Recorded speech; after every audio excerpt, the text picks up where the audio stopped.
Welcome to webinar 3. I'd like to acknowledge the traditional custodians of the land on which we meet. For me, this is the Darug people. We pay our respects to elders past and present and acknowledge the Aboriginal people for their custodianship of this land. Welcome again. Today's webinar is specifically addressing infant emotional wellbeing. My name's Katrina Shade. I'm the team leader for the Western Sydney Local Health District Perinatal Infant Mental Health Service. We have a wonderful expert panel with us in the virtual background again, Dr. Lara Hawari, who's a perinatal child and adolescent psychiatrist, and Deb Tucker, who's a perinatal clinical nurse consultant for the statewide outreach perinatal service.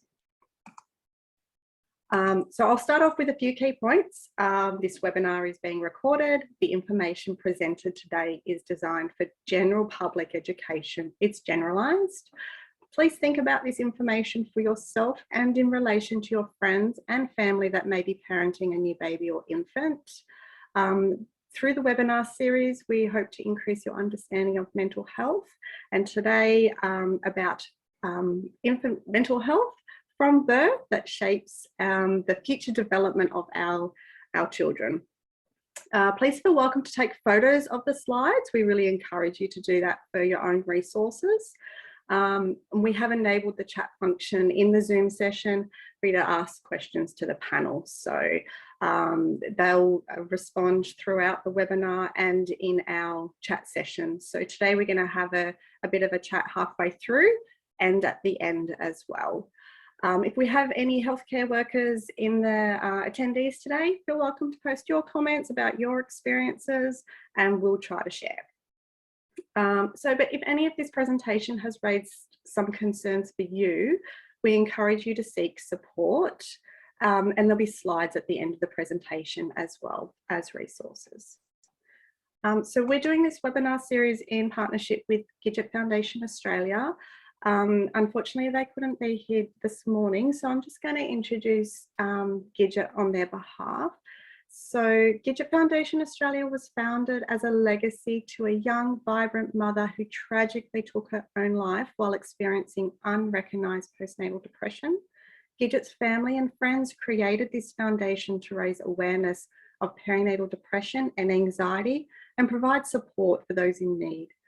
Gidget Foundation Australia has various programs that include access to psychologists or the Gidget Virtual Village Peer Support Program on Facebook and much more. So we encourage you to visit the Gidget Foundation Australia website for more information and contact details. So infant mental health, it refers to an infant's ability to experience, regulate and express emotions. This includes forming safe and secure relationships, exploring the environment and learning. When we refer to infant mental health, we are talking about social and emotional development. This is best accomplished within the context of the caregiving environment that includes family, community, and cultural expectations for infants and young children. So infant mental health is foundational to early development and underpins the development of later relationships. Research has shown that there are key windows of opportunity for development as seen in the diagram on this slide. Biophysical development refers to gross motor and fine motor development. Cognitive development is about problem solving and academia. Language encompasses both expressive and receptive communication, and social and emotional development, which underpins relationships.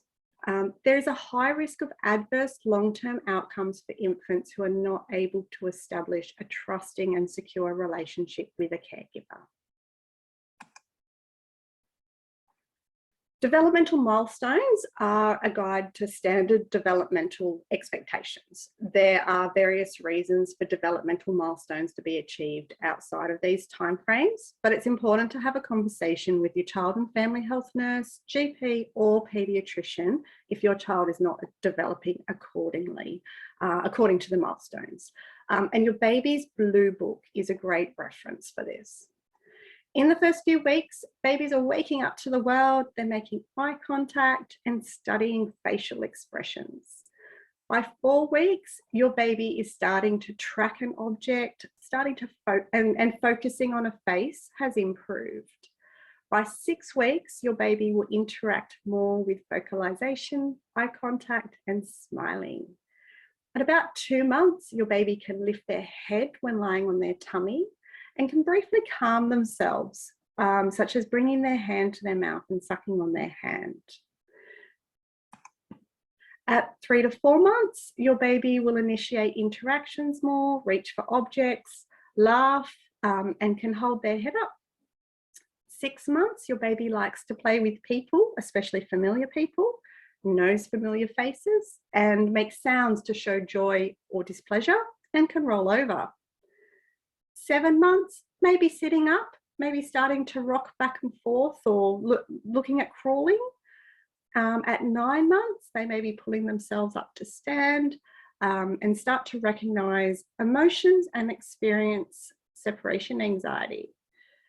By 12 months, there is up to 5 single words and plenty of babbling. They enjoy communication and understand much more than they can verbalize. You may notice more emotions being expressed in behaviors, and they may be walking independently.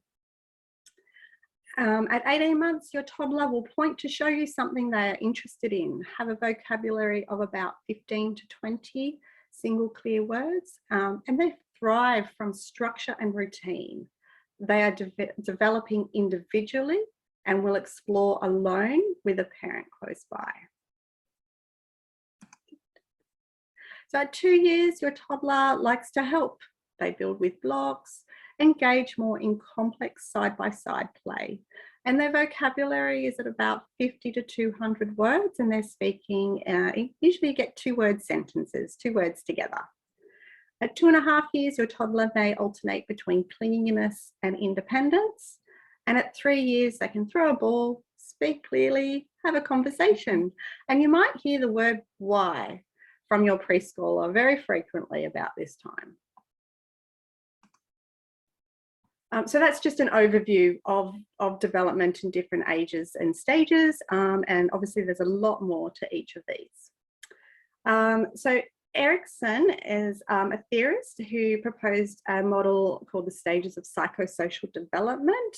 And this continues to underpin our understanding of social and emotional development. The first stage of psychosocial development is trust versus mistrust. So by responding to an infant's needs to show your infant affection and comfort them, being responsive to their cries or behaviours, your infant will learn to believe in their caregivers and trust the world around them. So this is foundational for later social and emotional development. Brain development. So brain development begins before birth and continues rapidly.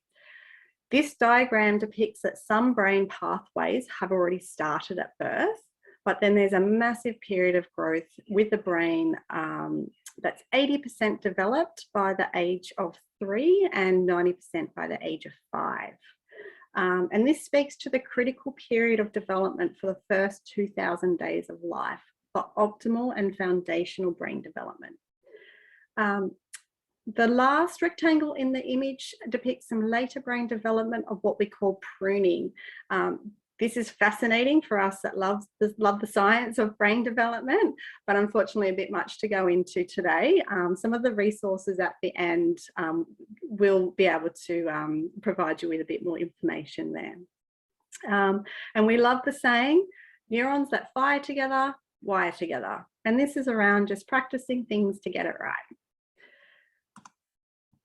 So brain development is dependent on experiences and shaped by input from the social environment, especially in early attachment relationships.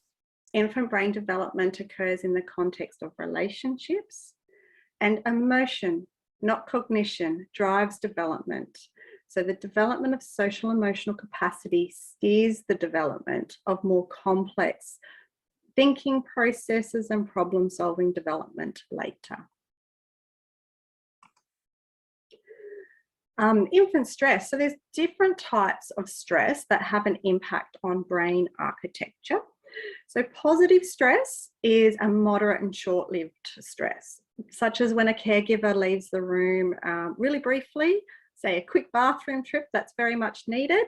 But depending on your baby's stage of development, let's just say it triggers a separation anxiety, Bubby becomes upset, but then on return gets a big cuddle and reassurance. So this is a standard stress that's actually resilience building. Tolerable stress has a potential negative effect on the developing infant, but can be buffered by ongoing supportive relationships, such as when visiting unfamiliar environments or meeting new people, having a caregiver there just to support the infant's or young person's needs is important. And toxic stress is experienced in response to frequent or prolonged exposure to stress. Some common situations where this may occur is in a home where there's substance use or domestic abuse. Although scientific evidence describes developmental changes to brain architecture and changes to the stress response system, not all children exposed to toxic stress will go on to develop stress-related disorders. A secure and safe relationship with one caregiver, at least one caregiver, can be protective to developmental outcomes from exposure to toxic stress. So temperament. So temperament refers to the way in which we approach and react to our environment. So individual differences may include emotion, motor skills, reactivity, and self-regulation, and are usually consistent across the situations and over time. There's about 9 common traits that help to describe temperament, and 3 general types of temperament, such as easygoing, slow to warm up, and active. Temperament can be regulated by environmental factors, such as a parent, how we respond to our infant and their particular temperament. So different children will need different types of parenting and attention to nurture their individuality and essentially their mental well-being. Children who are responded to in an attuned manner are more likely to be well-adjusted and thrive socially. Children who are negative, impulsive, and emotionally unregulated tend to have more difficulty in establishing healthy relationships and trouble following social and legal rules. Behaviourally inhibited children are more likely to experience anxiety, depression, and phobias. So orchids and dandelions, this is a lovely analogy. So most children will show incredible resilience. Like dandelions, they thrive in almost any environment, mostly unperturbed by the stresses that they confront. We think of them metaphorically as dandelion children. But about 1 in 5 children show great susceptibility to both negative and positive social contexts, with stress response circuits highly sensitive to adverse events. Like orchids, they require very particular supportive environments to thrive. I think it's important to consider the orchid and dandelion on different ends of a spectrum as well, and there's lots of other beautiful flowers in between that require different environments to thrive. So we're going to have a little pause here and flick over to the panel. And I'm wondering, Lara, if you have anything that you wanted to talk about, anything that's come up in the chat. Yeah, there are a few things that have come up, and thank you, Katrina, who's asked the question about attachment. I think attachment comes a little bit later in the presentation, so I might leave the attachment question until after we've gone through the attachment slides. Is that okay, Deb? No? Yep, Yep. we're both Okay. nodding. Sorry, Laura. Oh, great. I can't see anyone because I've got two screens on the one screen, so it's not very helpful. Okay, sorry, we'll both Okay, say no, yes. thank you very much. So we will address that after. There was some question around the infant development and the early inputs. So yes, babies. So if you're at all familiar with some of the theories of development, you may have heard of Piaget, sensory motor stage. If not, then you know, you probably observe that babies put a lot of things into their mouths. And that's because that's one of the senses that are most highly developed in babies. Smell, the sense of smell, sense of taste, and they can differentiate very subtle changes in sense and taste. And that's why they don't get sick of bland food when they're so little. They've got thousands of sensory, thousands of taste buds, a lot more than the older child or the adult would have. Having said that, speaking of other things like proprioception and vestibular, which is basically that sense of motion, you would notice that rocking your child can help soothe them. That's no trick. They're also very sensitive to that motion, and they learn through their senses.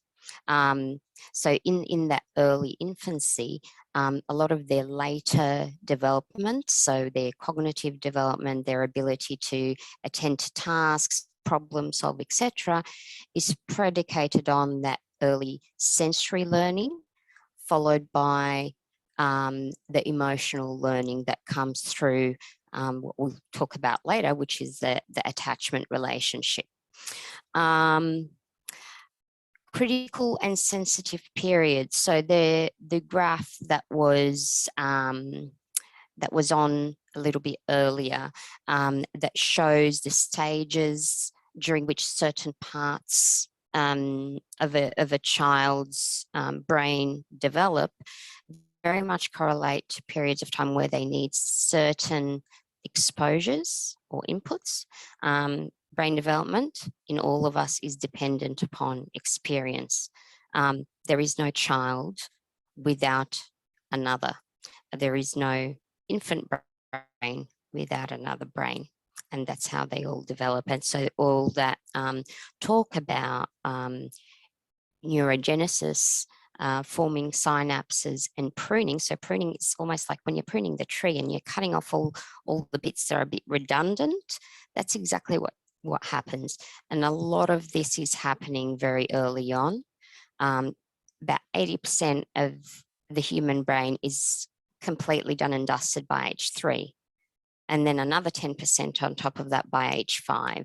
So you can imagine the bulk of the brain is developing during that time. And so the experiences that shape that development, those neurons that fire together, wire together, they become quite hardwired in that first, not only 3 years of life, but in the 3rd trimester. That takes me on to mentioning I've lost it there a bit. The orchids and dandelions and temperaments. So I can see that you know, there's kind of a tick of approval for the dandelion and orchid model. And, you know, the really important thing about temperament is, yes, it's quite biological, but it's nothing that's kind of going to set in stone future developmental personality. So development and future development, future personality, and ways of coping are very much dependent on the interaction between temperament and parenting. And when we talk a bit more about goodness of fit, it will make a lot more sense that really any child can have the opportunity to thrive and develop to their potential, regardless of whether they're dandelion or orchid. It's just that the orchids are a bit more gutsy and they'll thrive whatever you throw at them, almost. Not quite like that, but they tend to be a lot more resilient and easygoing, whereas our dandelions need a lot more, our orchids need a lot more care and nurturing. I was just going to throw a correction at you then, Lara, just a slip of the flowers. I slip with the flowers. Yeah, no, thank you. So the orchid's delicate. Dandelions are quite resilient, and they both can thrive, I think, is the bottom line I'm getting at. I think that's about it based on what the feeds have shown. I have shared some information about Dan Siegel's The Whole Brain Child. The Whole Brain Child is a great read for professional and non-professional populations. It's very, very accessible. I actually tried to put the image of the book in the chat, but it didn't let me. So I'm happy for you to share that though, Katrina. I'm not sure how. Yeah, I don't know if you can't put it in the chat. I'm not too sure if I can, but a quick Google will bring up the image of the whole brain child. And yeah. So it talks about strategies to nurture the child's developing mind, and definitely talks about the brain development. And he talks about also the layers, because the brain doesn't kind of develop randomly. It's layer that builds upon layer that builds upon layer, and it starts right down at the most primitive parts of our function. So primitive parts of function are our animal defenses, so fight, flight, freeze sort of responses. They are what we do to protect ourselves and make sure that we have our basic needs, food, shelter, etc., accessible. And then the next part is our emotional side of the brain. So that's the part that's very important for attachment, nurturing, seeking proximity, so emotional needs being met. And then after all this has happened, then you get the cortical brain, which is all our problem solving, thinking, planning, that sort of thing. And that's where that theory comes from, that the child's cognitive development really depends upon the earlier stages of development, the more ancient parts and the emotional parts of their development. I'll leave it there unless there's anything else. I'll go to Deb. Deb, if there anything that you wanted to speak to from the chat from the first part? No, I think that's pretty well covered, and obviously we can chat further at the end of the session as well if needed. For sure. Okay. Over to you then, Deb. Yeah, I'll click on to the next slide. Okay. Okay, so look, parenting styles. We all know that parenting is a tricky business. We all have different ways to go about it. And look, how we parent is often influenced by how we were parented ourselves. Most of us can identify things that we liked and didn't like about how we were parented. And when we become parents ourselves, we become a lot more conscious about how we want to parent our children. But we also need to be flexible depending on the needs and the temperament of our children, which is something we've just talked about. Also, our children respond in their own way to our parenting. And if you have more than one child, you will likely have noticed this. What one child responds to really well, another child may not. So a lot of this early development is about, in the relationship, is about learning about each other and how we function and how we work together. So have a think about that concept for yourself and how it might apply to you. If you're concerned that you're struggling with being the parent that you want to be, reach out to your child and family health nurse or your GP and find that extra support. We recognise that can be really, really difficult, but if you reach out and get that support, it can be really, really helpful. And a big disclaimer at this point, we only need to be good enough parents. If we can get it right 30% of the time, our children will be okay and they'll thrive. And there's lots and lots of research that backs that up.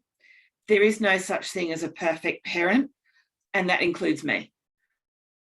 So, yeah. And me. Yeah, yeah. And we've already talked about parenting type styles and characteristics, but if we now look at goodness of fit,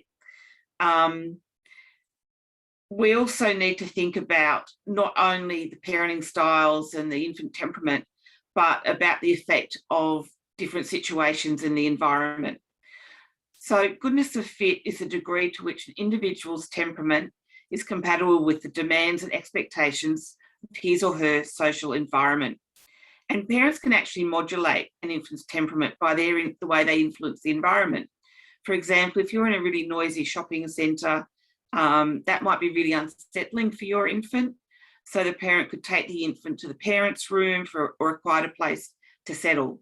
So not only can we think about how we parent, we can also think about how we modulate the environment so that we can cater to that infant's temperament and the infant needs. Next slide. So an infant's view of the world. What does an infant see? So an infant's view of the world is through their caregiver. An infant looks to their caregiver to see how to react and how to understand the world around them. An infant's capacity to tolerate levels of arousal is initially assisted by the primary caregiver, who recognises the infant needs and helps them to manage their feelings and their body movements, such as wrapping the baby so they feel safe and secure, or making soothing sounds, or stroking the baby when the baby needs settling. Okay, next slide.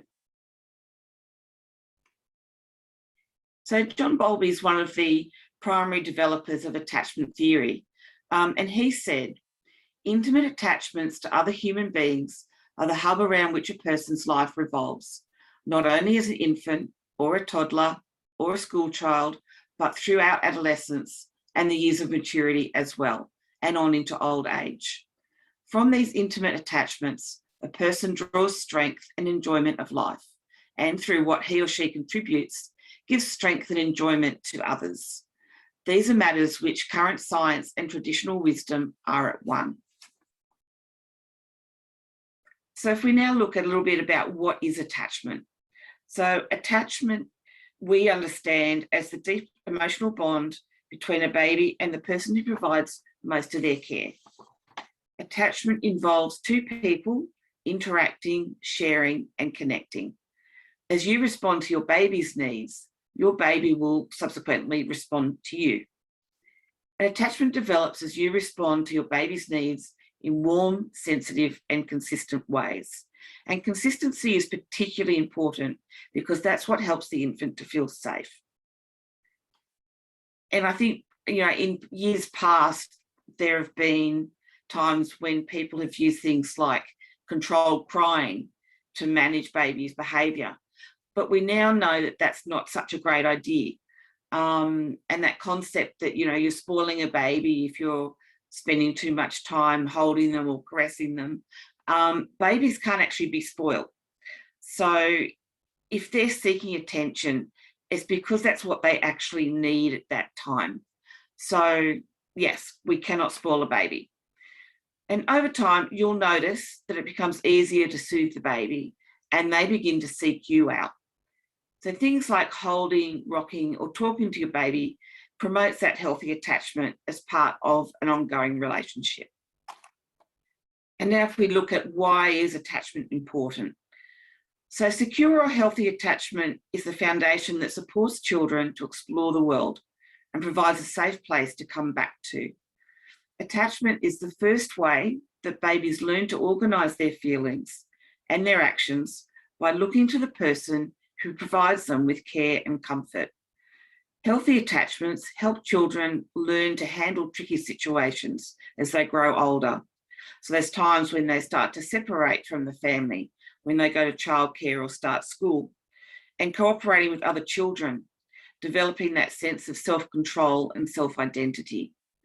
Attachment also helps children to learn to trust others. We've spoken about that as part of the Erickson model as well.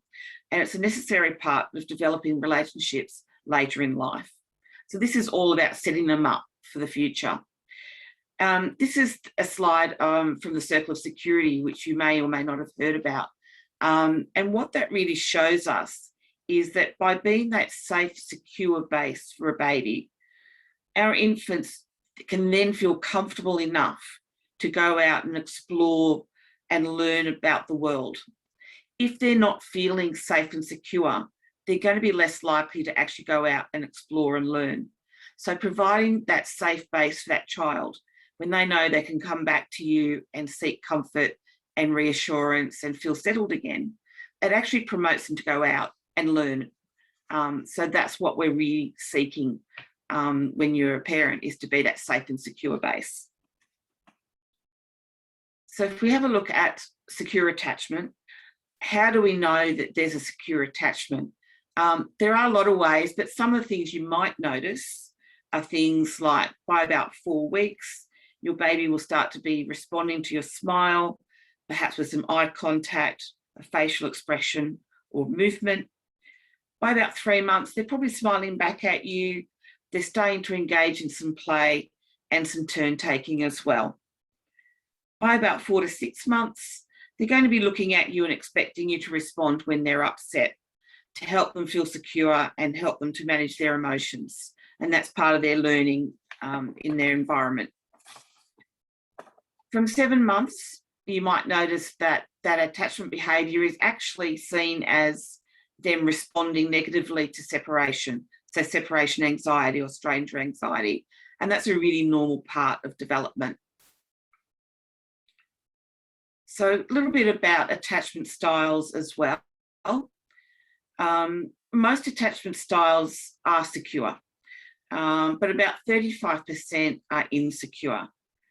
And just, I don't want people to focus too much on this, but just to let you know that there are things like an insecure or dismissive avoidant attachment that can develop through punitive or angry parenting, where that emotion is aimed at the infant. And the infants will start to adaptively suppress their emotions and stop looking to the caregiver for help. In an anxious, insecure or resistant attachment, that may develop through inconsistent and insensitive parenting, in which the infant can present as really clingy and not wanting to explore inside the caregiver's presence. And that's different to that stage of that 8 or 9 months where that they're actually quite resistant to being separated. And then you've got a disorganised attachment style that's often related to abuse or maltreatment. The caregiver that's supposed to be that source of comfort is also perceived as being frightening. So just to remember, most infants do have a secure attachment style. If you're thinking about it and you're worrying about it, then that's probably saying that actually you're able to reflect very well on your relationship with your infant, and you no doubt actually have a really good secure attachment relationship.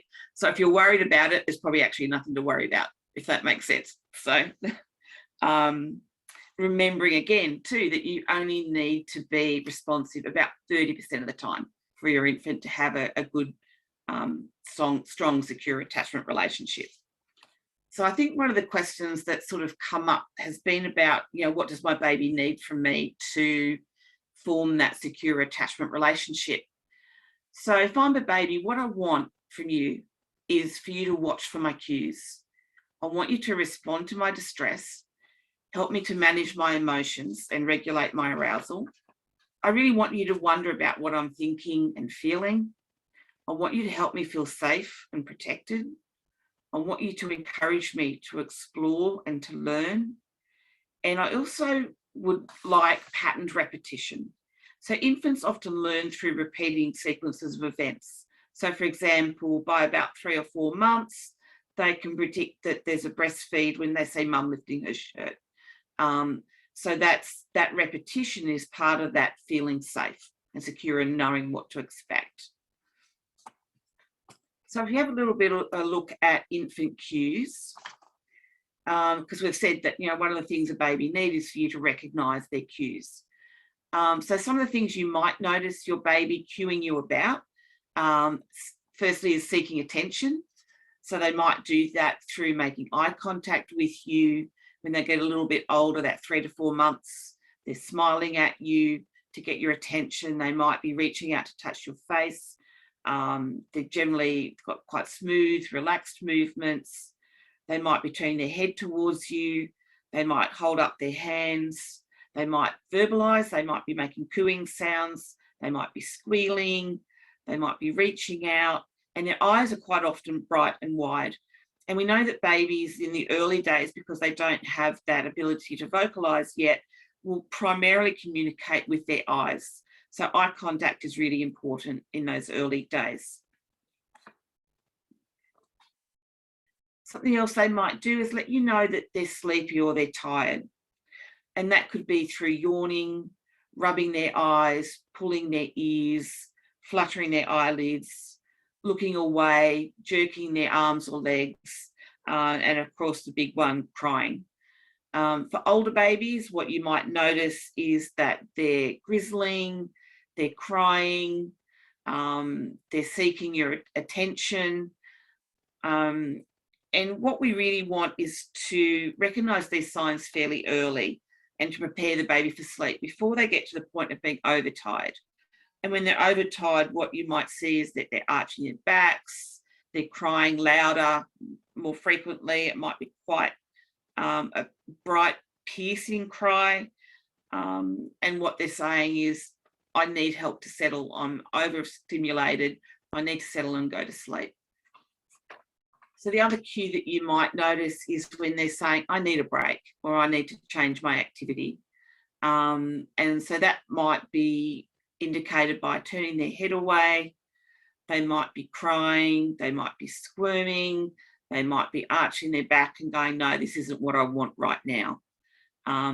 So the couple of options there is, if you think they're tired, obviously you need to be settling them down to sleep.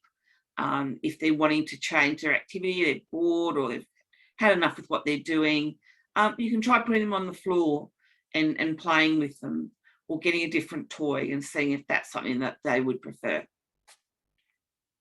So if we talk about, how do we connect with our baby?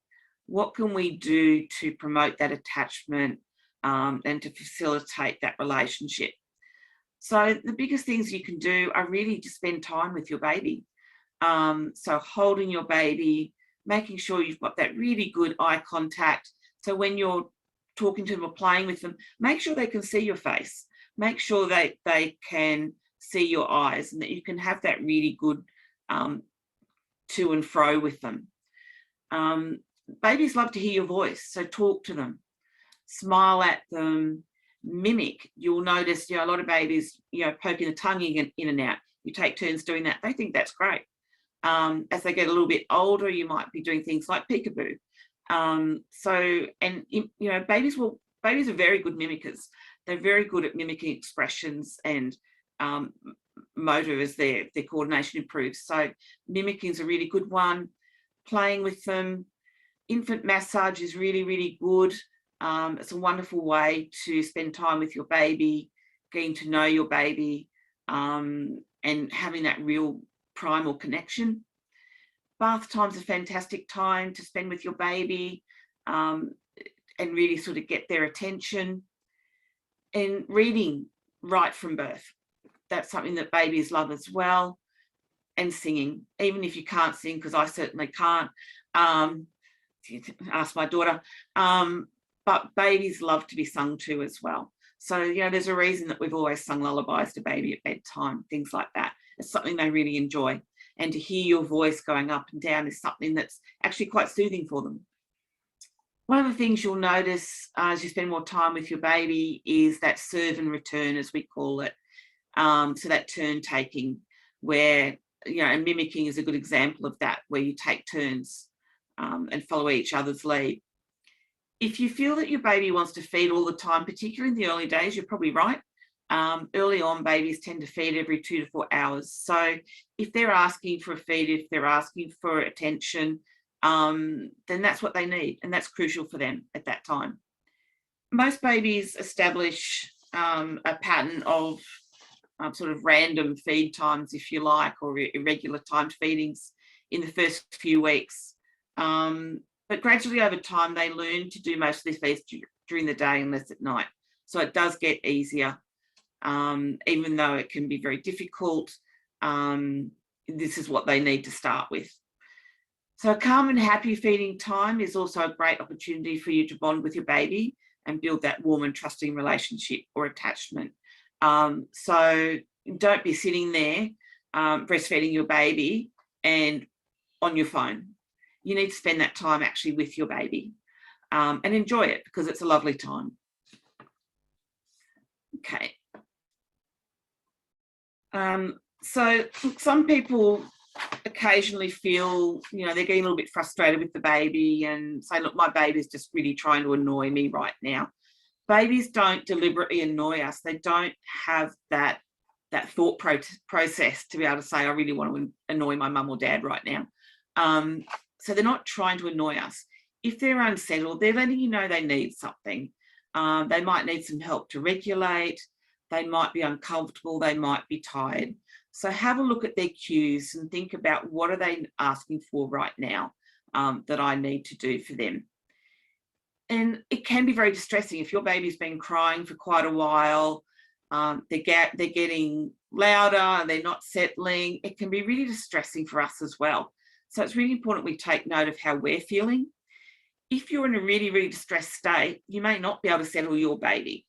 So sometimes it can be worth actually putting your baby in a safe spot like a bassinet or a cot and take a breath.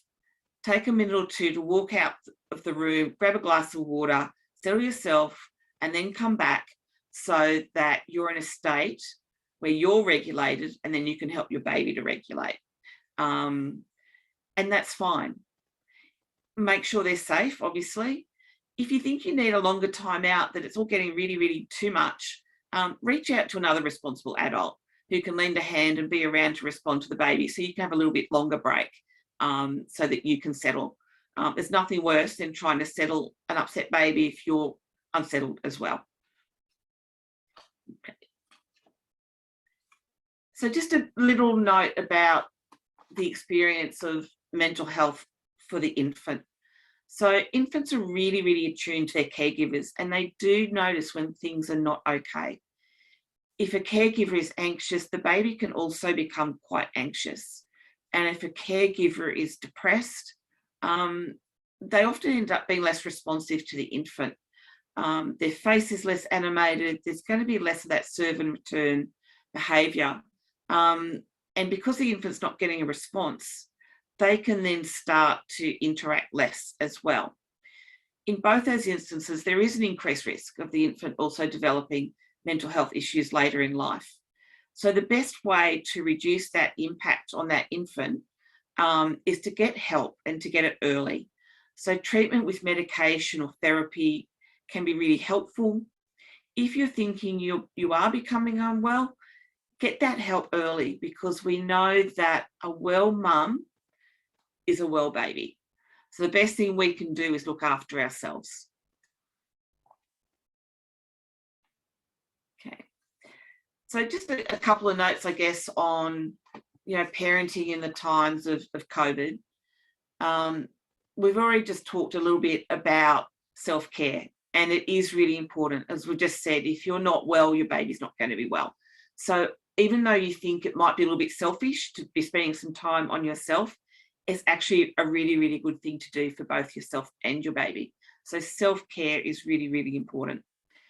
One of the issues that a lot of people are noticing is that there's an impact from having reduced access to family and friends. So when you have a baby, that's normally a time when you've got lots of support around you. During COVID, that really has taken a bit of a hit. So make sure that you are reaching out to family and friends. Use Skype, use any other social media platform that you think is okay.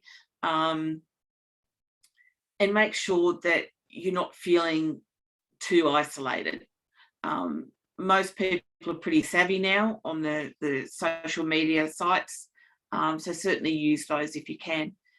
The other thing a lot of people have noticed is, that reduced access to parenting groups. So there's no face-to-face parenting groups being running, although I think we're starting to look at reinvigorating those. So in lieu of that, there are lots of really good online resources, and we'll show you some at the end as well. And a lot of the local health districts are also providing online groups. So make sure you link in with your child and family health team, and they'll direct you to those as well.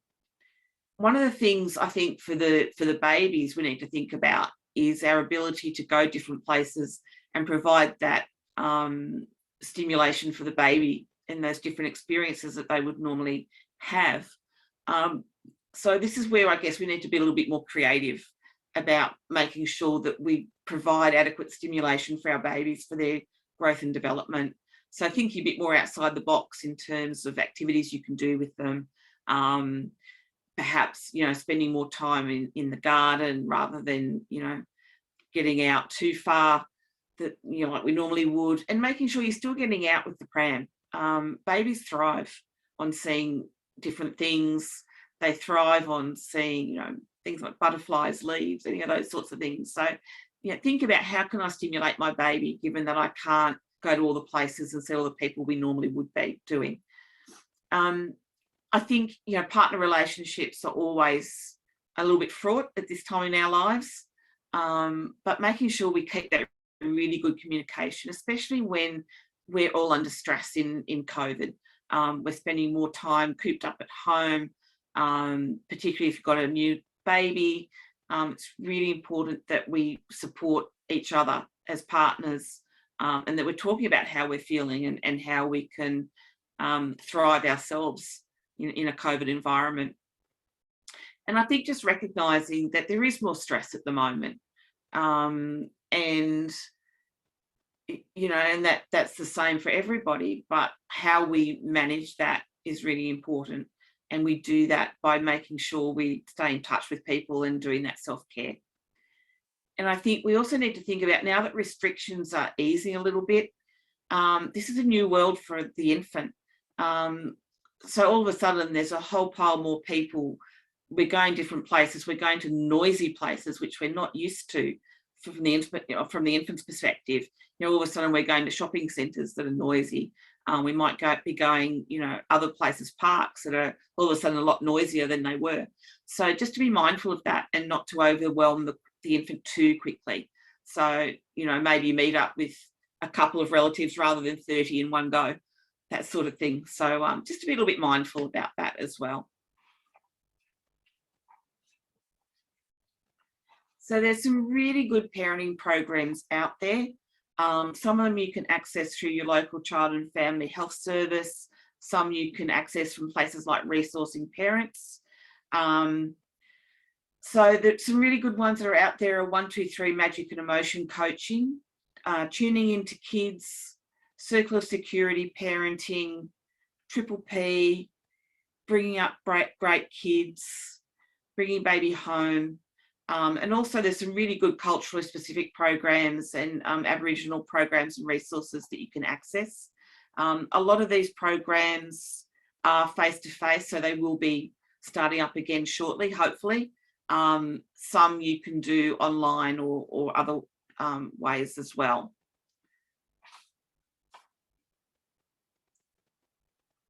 Okay, so some of the resources that are worth having a look at, and by all means take a photo of this slide as well. The Raising Children Network has some fantastic material. 0 to 3 that we've already mentioned. Pregnancy, Birth and Baby, which is an Australian site. Centre on the Developing Child at Harvard University. Also Karitani and Tresillian. And there are lots more resources on top of that as well. Again, your child and family health nurse will know a lot of other resources, and don't forget that your blue book also has a lot of resources in it as well. So yeah, as we said, child and family health nursing is a really good place to start. They offer parenting support and infant development information. It's a free service. They can be available to you from birth up to your child turning 5. So don't think that they're just there for the early infancy. They're actually there till the child turns 5. And again, don't forget the blue book, which has great resources as well as those developmental checks to monitor growth and development. So phone supports, obviously, if you're feeling that you need to reach out, Lifeline is always available. That's 24 hours. You've also got the mental health line, which is 24 hours, and they can link you with local mental health services. Panda has their 24-hour line as well. There's pregnancy, birth and baby. And for those of you in Western Sydney, there is a COVID-19 Wellbeing helpline as well. Beyond Blue is always a good place to start as well. And then you've got Tresillian and Karatani for helping with sleeping and settling as well, and other things related to the infant.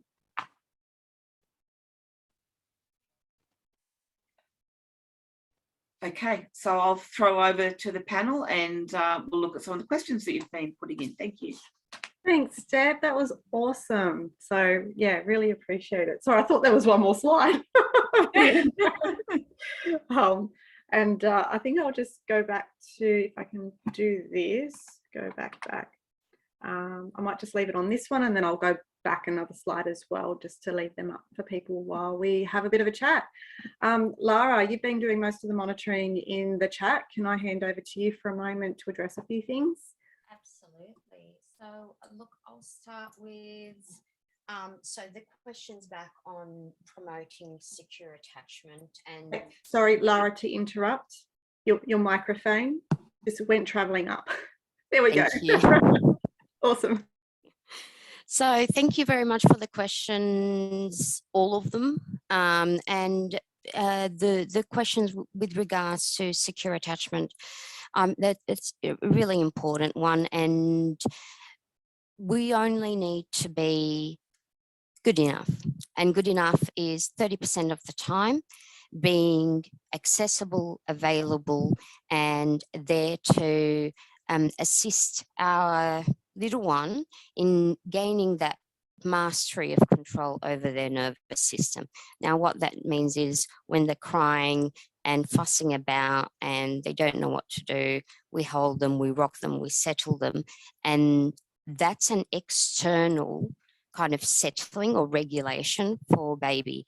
And what happens is that becomes encoded in their internal kind of implicit memory, and they learn how to do that themselves. They internalize it, and then they can take the baton and keep going with that later in life. Now, what happens is sometimes people have thought, well, if I keep on picking up my baby, I'll spoil them, and then they'll want to be picked up all the time. And Deb mentioned that you can't really spoil a baby.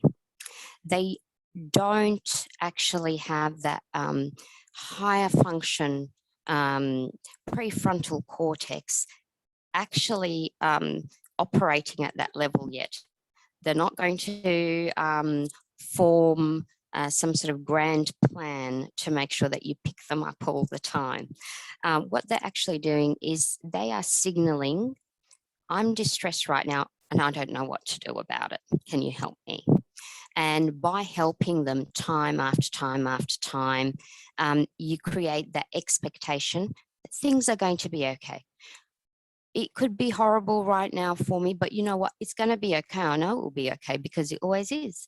And so you get that development of hope and that trust in the world. So where earlier in the slides where Katrina was talking about the psychosocial development and that first part, that developing trust, that it's not just trust in other people, but it's trust in the world that it's going to be okay, trust in themselves that they have it, they've got control, it'll be okay. So that's in terms of promoting a secure attachment.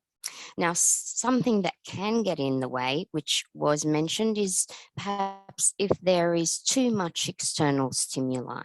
So parental discord and arguing, can that affect babies? Yes, it can. It doesn't have to be perfect. If your child every now and again hears a bit of a bickering, that's not going to destroy their life.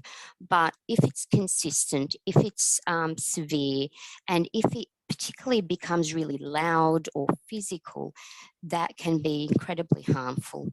And so the earlier it's addressed, the better it is for baby. I can't remember whether I inserted one of my, I actually managed to work out how to insert some things, but they are in the form of a document rather than an image, so it does need to be opened. But there's one on the hand model. I should actually, left hand maybe, hand model of the brain, and this is another one of Dan Siegel's model, and it basically looks at the brain. If you can imagine this being the brain stem, so the part of the brain that's responsible for all the autonomic stuff, so fight, flight, primitive kind of defense mechanisms. Then you've got that refers to the limbic system, the emotional part of the brain. And then you've got that top part here, which is the cortex, or the frontal part of the brain that kind of is more associated with memories that are in picture and sound rather than just sensations. So in the early part of the development, most of the memories are being encoded in that emotional part and the brainstem part of the brain. So whilst babies don't remember an event, they don't have a declarative memory yet, they remember it in the body and in the nervous system. And so early kind of exposure to rough, triggering, unsafe environments gets encoded as fight or flight. And down the track, when they're adults, they don't necessarily remember what happened, but their body does. And so they can react to reminders of early adversity in that way. The question was, is it too late to do something about it? No, it's never too late to do something about it. There can always be stuff done about it. And yes, it's not pleasant, and yes, it's a difficult journey, but it's certainly worth it. The brain remains plastic. Neuroplasticity in babies is incredible, and rewiring of those circuits is certainly very doable. So arguments will happen, and babies will learn that they need to negotiate from rupture and repairs in relationships. They'll learn to negotiate, and they'll learn that things happen and you can fix them up. It being too much becomes toxic stress, and that's where, you know, something does need to be done about it. And then babies' brains repair. They're incredibly resilient and they're incredibly malleable. So the earlier you get in, the better the outcomes are. So please no one think that any, irreparable something has happened. Everything's manageable, and there's always opportunity. Just kind of tracking to see what else. No, that's comment from Lara. Okay, so we have. Oh, sorry, I was just going to say I did pop in the chat as well around insecurity. So for situations which do happen that infants are raised in an insecure into an insecure attachment relationship, just because the parents didn't know how to manage, they only know how they were parented and raised, that there is such thing as earned security as well. So with the right support and access to resources and changing your own ways of approaching parenting and yourself, that you can change over time, can change what a relationship looks like into being what we call an earned secure relationship. And this is where we speak about neuroplasticity as well, is that even though the main development of the brain is in those first 3 to 5 years, is that even us as older, we can still change our brain pathways. Yay to hope. And it's just a little bit slower, a little bit more difficult, but it can happen as well. So to dig further into that, have a chat to a health professional if you want to know more about that. But earned security is there, and the evidence is showing it.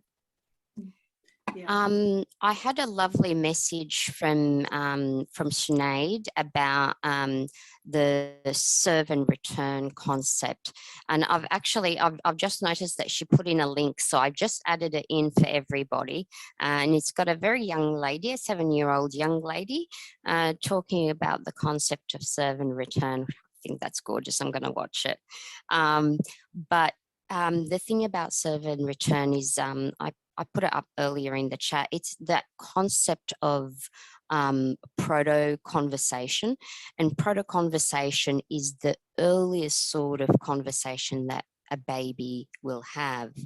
Now, it does help in the development of conversation with the external world, but the most important part of proto-conversation is the facilitation of the internal conversation in an individual. So as we get older and we start having our own private internal conversations, that's our reflective function. That's thanks to our parents and loved ones who used to have these serve and returns interactions with us, those very early non-language transactions are the basis of future cognitive development and building of insight and reflective function. So please go ahead, watch the videos, and I can't wait to watch the little lady talking about that. Now, we spoke a little bit about the Dan Siegel hand model, and look, I put some links to Center on the Developing Child. The Harvard site is incredibly rich in information and at all pitch levels. So if you want to deeper dive into a certain topic, you'll certainly get that. If you want to know more of the practical aspects of the development of the child and their internal emotional world, you'll get that also. So incredibly accessible. Also talks about level of arousal and how that, I mean, that's also related to attachment, managing levels of arousal, and the capacity of the baby at different levels of arousal.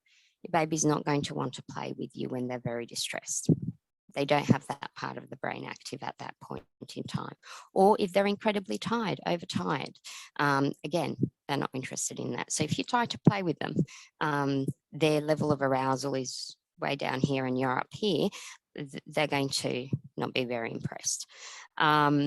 So I've just had a request. I'll put the links in again, Sarah, thank you.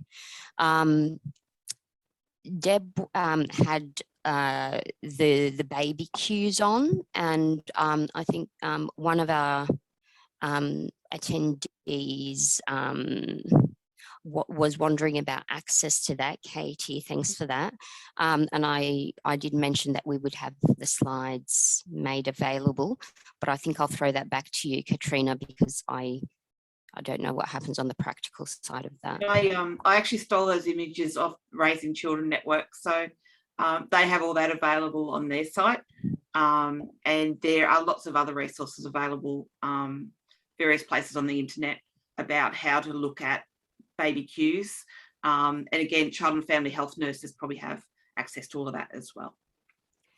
Your child and family health nurse has incredible information with regards to baby cues. That's absolutely 100%. One thing that I would say is also when you look at those sorts of guides, they are just guides on how babies may react or may give you clues about what they want. Your baby is an individual little one, and your baby will give you their own cues as well.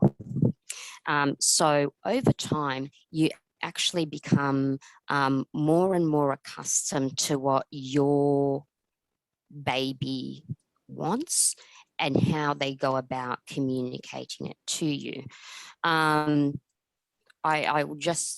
I absolutely have to tell you this, but my kid, when he was a little baby and he wanted to eat, and I think a lot of kids do this, but it was just really amazing how he did that. When he wanted me to change his nappy, he'd go, I don't know.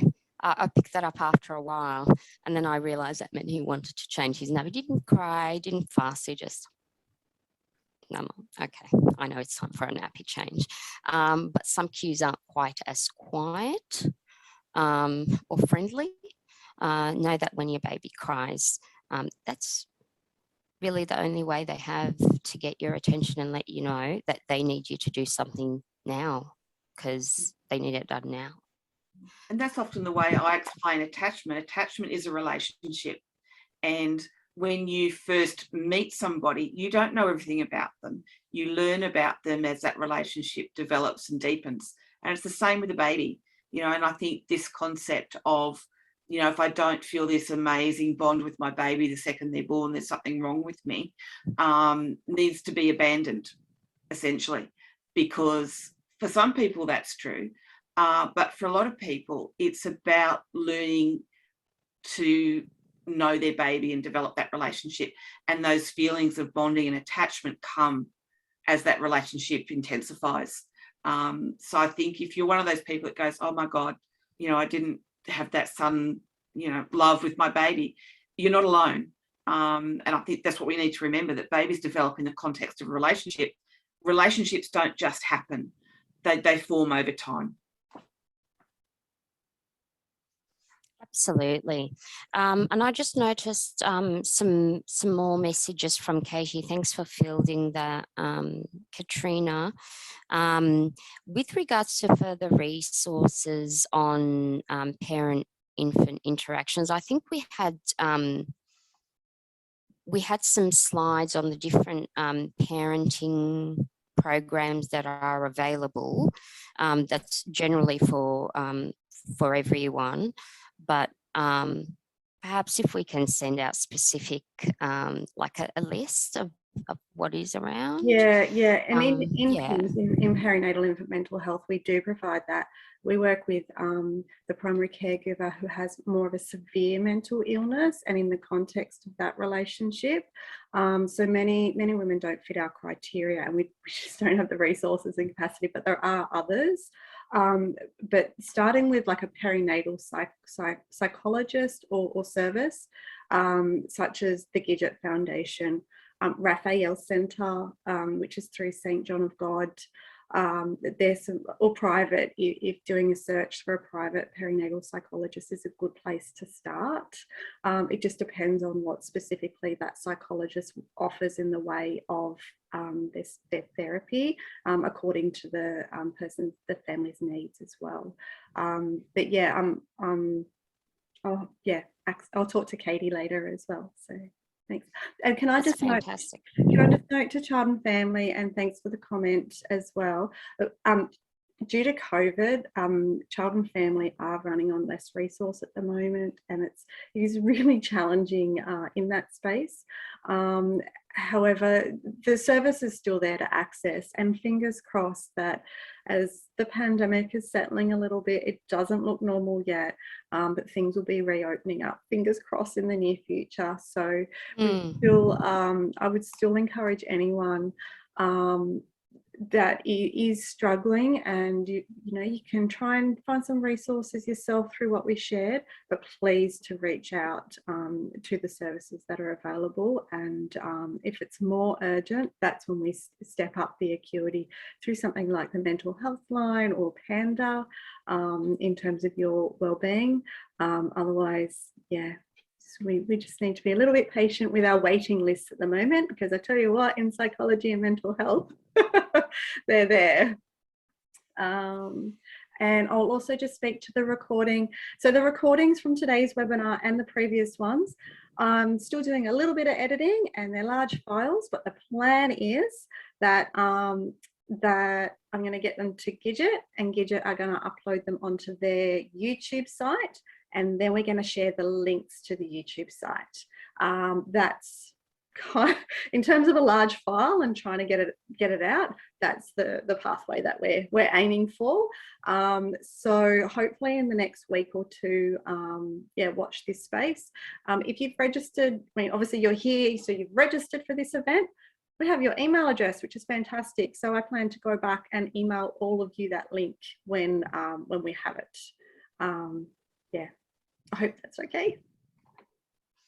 And I hope that our professionals in the audience will join us for the last webinar next week. I noticed that we've got quite a large turnout of health professionals, so it'd be great to have you come along. And yes, some of it might be, quite targeting medications, but it's not going to be specific on just medications. But one thing that we have noticed is that when we've got mothers who are either suffering from a mental illness or who have been stabilised on medication for a while or are developing a new illness, healthcare professionals are quite reluctant to either keep them on their medication or to recommend treatment, which of course results in a massive destabilisation and just the mechanics and neurobiology behind that is quite eye-opening. So if you are interested, please do join us next week. There was another...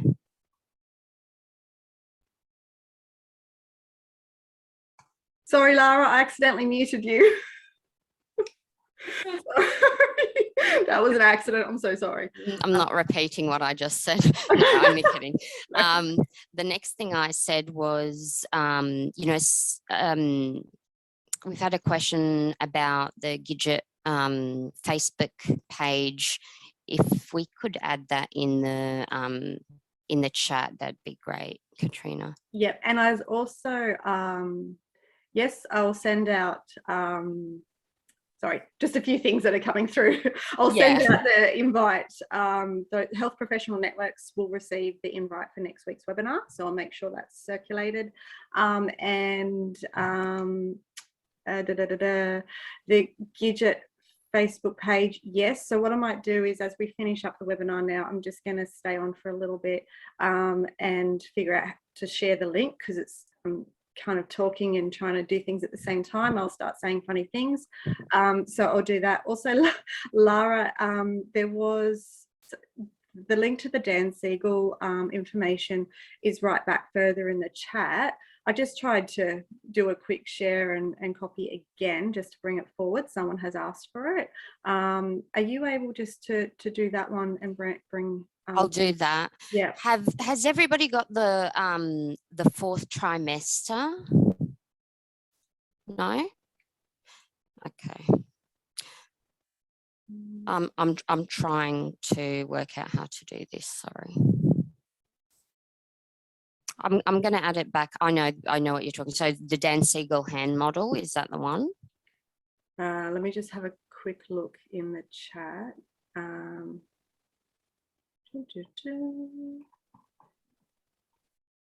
Sorry guys, just navigating.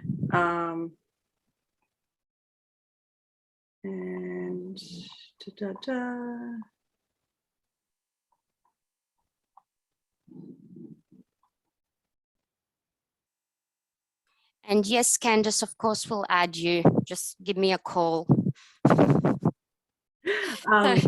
Introducing Candice, who's newest clinician on the whole family team over at Western Sydney. Big shout out to Candice. You're welcome to everything, Candice.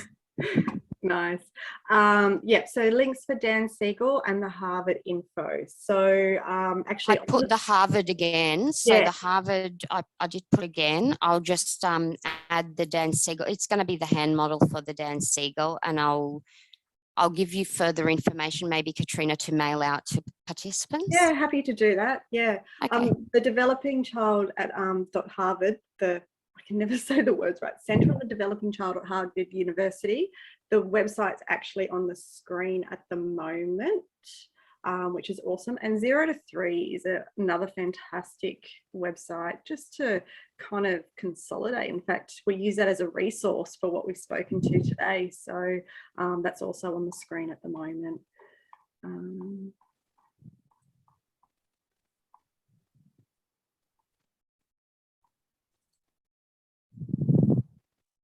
Okay, and anyone in the audience who would like their health professionals, their GPs, to know more about perinatal wellbeing and mental health, feel welcome to let them know that there's a webinar happening next week as well. So we just love to reach out and just really share this fantastic knowledge, especially from Dr. Lara, who is just a wealth of information in this field, and reach out to other health professionals that can provide some well-informed information to you as well. Got Ali Oakley, who would like to be added for the presentation. I think we have the email. Do the email addresses indicate who is health professional? I would like. Okay, great. So if you've got a health address, you'll be invited. Look, we're happy for anyone to attend. I guess it's just you know, the language might be a bit different. We're happy for everyone to attend, but you just might find it a bit top heavy. Yeah. Well, that's okay. Yeah, so once again, the link to next week's webinar, I'll send out via email. So it'll be the flyer. I have the flyer. Okay, you'll get the flyer as well. So Kate was just inquiring where is the link. You'll get that via email. Yeah. And the next webinar's at not the best time for parents as well, just because we're reaching out to health professionals with it. It's actually at 6:30 in the evening. So, but I think the recording again will go up onto the Gidget's YouTube site. So yeah, we'll be able to share it. So it'll be one of those register and watch later sort of thing, because through registering for the webinar, then we can I like that. I'll get hubby to listen to at that time. That's awesome. Thank you, Emma. That's Emma, I'm very, very excited to actually have you there. Thank you for the comments today. And your surname is very, very unique. I can remember having somebody with the same surname in my primary school. It wasn't you, Emma, though. So yeah, so with the health professional webinar, yeah, it will be recorded and put up on the YouTube for access later. So through registering for the webinar, I guess it's a register and watch later sort of thing, because that's where I'll be emailing out the links through that. Yeah, 100%. Hopefully we've covered everything in the chat to the best of our ability. So it's been great, and the more things there are in the chat, it gets a bit tricky to go back and make sure we've addressed them. So look, I guess in terms of reaching out, we are in your local mental health service, Western Sydney Local Health District, and we can be accessed directly or through other perinatal health professionals, whether it's through the midwifery services or the child and family health nurses as well. So yeah, I think. And please, you know, if you have the time, it only takes a couple of minutes to fill out the survey. Just gives us an idea as to how you found it, what could be improved, and if we were to do another series, what would you like in it? So yeah, I think we've already kind of, like, we talked about doing maybe a birth trauma one next year as well, and on birth trauma, and yeah, we can change up the structure of it and address different needs. So yeah, absolutely, 100%. And if you're in those rural, remote areas in particular, don't forget the swap service is available as well. Yeah. Okay. Yes. Awesome. Big shout out to the swap service. Yeah. And look, you guys have been amazing, Deb and Lara. Thank you so much. And we've all worked on this together, and we really appreciate everyone that's participated.